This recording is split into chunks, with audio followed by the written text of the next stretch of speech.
Listen, Avatar, Last Airbender. Let's get into it. So when Netflix chose to do this, I was kind of worried that it was going to look like One Piece, but it was much better. It was way better, and I'm a massive Avatar fan.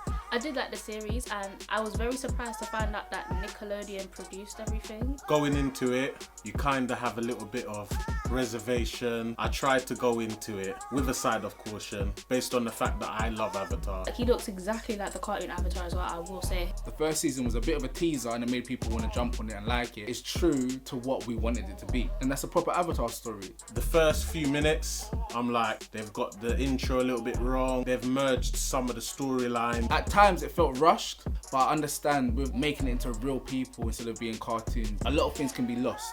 I feel like the plot, it was dragged. They could have made room for a little bit more to conclude it. And the acting was so good that they actually started to look like the character to you. As time goes on, you end up feeling like they've really embodied the role. I really thought it was quite emotional how they got the scenes, and they made us believe in the characters. And I think that's a really important thing when you do these shows. A lot of people have their feelings about the characters and they grew up with them, and when you can see them on the TV and feel like you're still connected to them, that's a fantastic. I really love Katara. Sokka was hilarious. I love his character, I love his jokes. It wasn't corny, I actually laughed. Now Zuko's a key element to Avatar.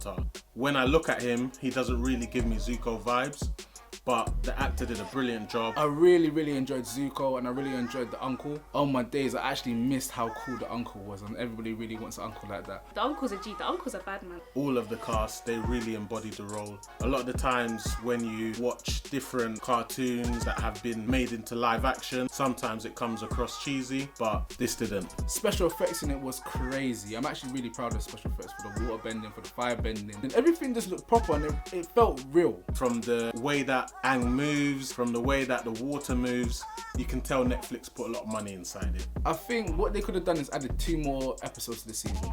I would definitely give it a 7.5, if not 8 out of 10. I really want to see season 2. I hope it comes out sooner rather than later. But if I could give it a score out of 10, I would probably give it 8 out of 10. Really good. Out of 10, 8.7. It felt believable, and it made me want to watch the cartoon again, and that's what's really cool about it. Absolutely an amazing watch. You're left feeling like you want to watch more. It was a fantastic showing for Avatar, and I can't wait to see the second season. If I could have any bending power, it would have to be water. I'd say I'd be an earthbender. Many people say I'm a firebender, but I'd say I'd be an earthbender. Being a firebender is like saying you're Slytherin in Harry Potter. Absolutely an earthbender. I've got that little bit of anger in me, that little bit of charge, but that would be controlled with the earth element. Yeah, 100. Oh yeah, and I can freeze people.